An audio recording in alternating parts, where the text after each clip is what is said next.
Now, go ahead and take the bolt back out. That's what I'm going to do.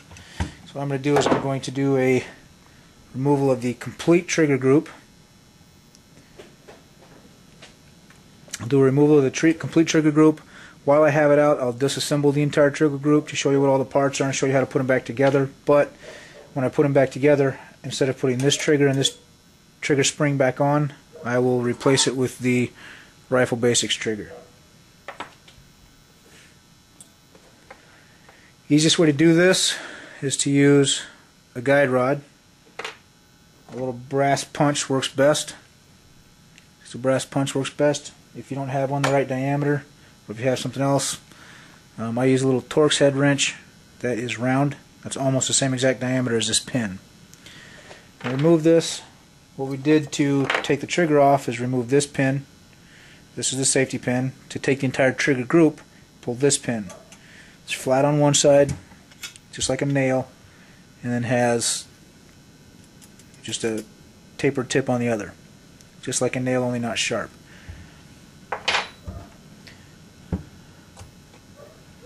From the back side, just tap that to get it started. If you don't want to damage anything, use a little plastic punch. Helps if you're not rusting on it.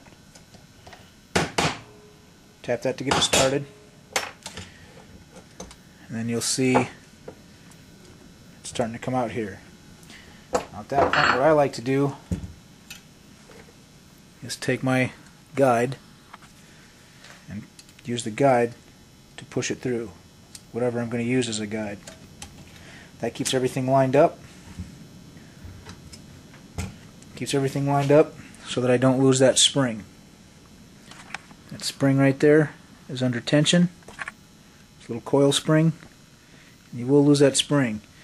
Push your guide in far enough that this pin is out enough to take hold of it. You can just put your thumb there so that spring doesn't go anywhere, and pull the pin, and then you can pull that spring out. Now you've got the spring and the pin in your hand. Pull your guide out, and that whole trigger group is under tension. The whole trigger group is under tension. So you just pull your guide back out, and then your sear will come off, and the entire trigger group will just tip forward and slide right out of that hole. Little square shaped hole in the back, right there. Little tab on the back of the trigger group. That's how it attaches, as it slides right in there under tension. I'll do a quick disassembly here of the entire group. There's the sear already. Sear spring, the sear pin. Here's the rest of your trigger group. I'll do a, hopefully, quick removal of the trigger.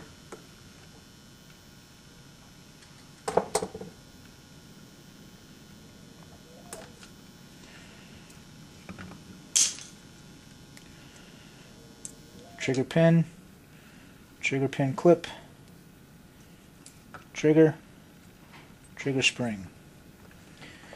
And then if you have it in, a little screw that I showed you earlier will also be right here. You can take that out or leave it in depending on what you're doing. If you're putting this trigger back in, obviously either leave that screw in or replace it.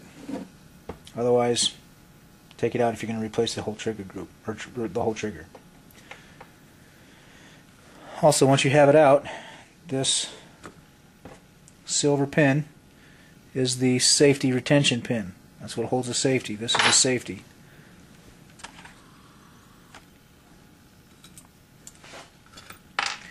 Safety slides back and forth on that pin. Slide it all the way off, and that pin will just fall out.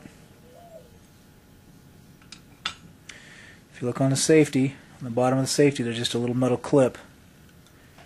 That clip clips onto that pin just like that.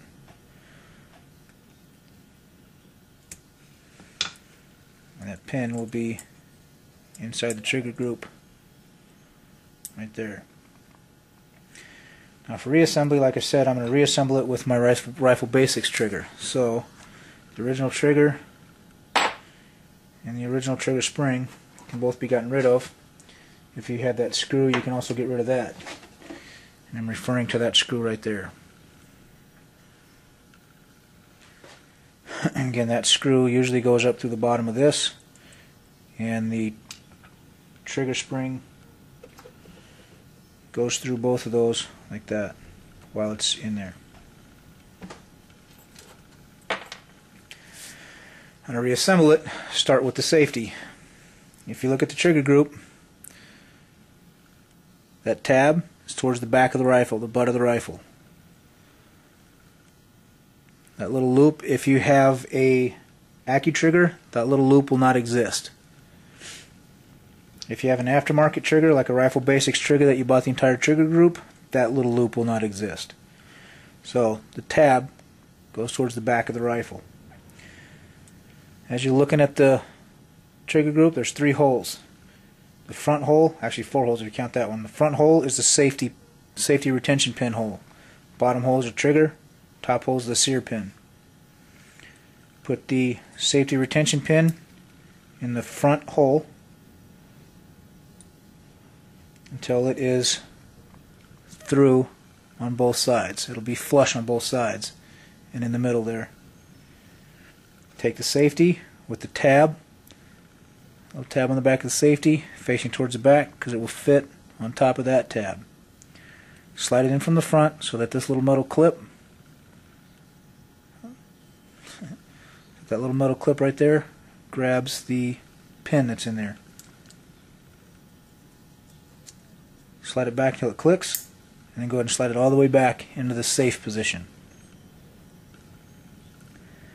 Now, next step in this parade will be the trigger. Like I said, I'm going to install my Rifle Basics trigger. On the Rifle Basics trigger, this is the trigger spring. It's removable. Over travel screw, safety engagement screw, trigger spring with the trigger pull weight adjustment screw, and the sear engagement screw. Again, starting with the front sear engagement, which adjusts creep,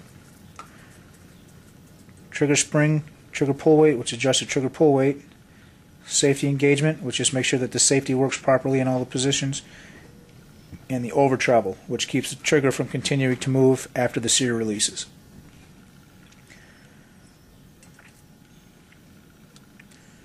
Slide that in place where the old trigger was, making sure you don't lose that spring.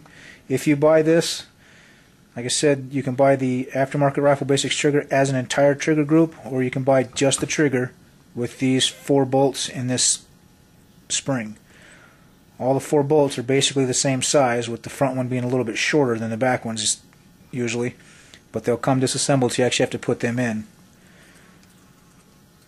Be careful not to lose that spring, because it will try to fall out on you during the assembly. Put the trigger into the trigger group, and again, working from the bottoms, just simply so you can see what I'm doing. It doesn't actually matter. Push it in from what would be left to right, and then reinstall that clip. Again, in order to reinstall the clip, I like to put it on the trigger group, just so that there's a flat surface to work with. So I have that on a flat surface and the screwdriver on a flat surface, and I'll cover it with my thumb so that if it misses, it doesn't go flying across the room on me.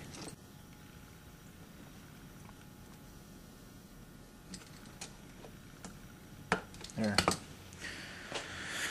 Now, like I pointed out, there is a groove on the pin. It works best, as you saw there at the end, if you take that clip and just set it into that groove to get it started, and then push it in. There's your trigger installed with the safety installed.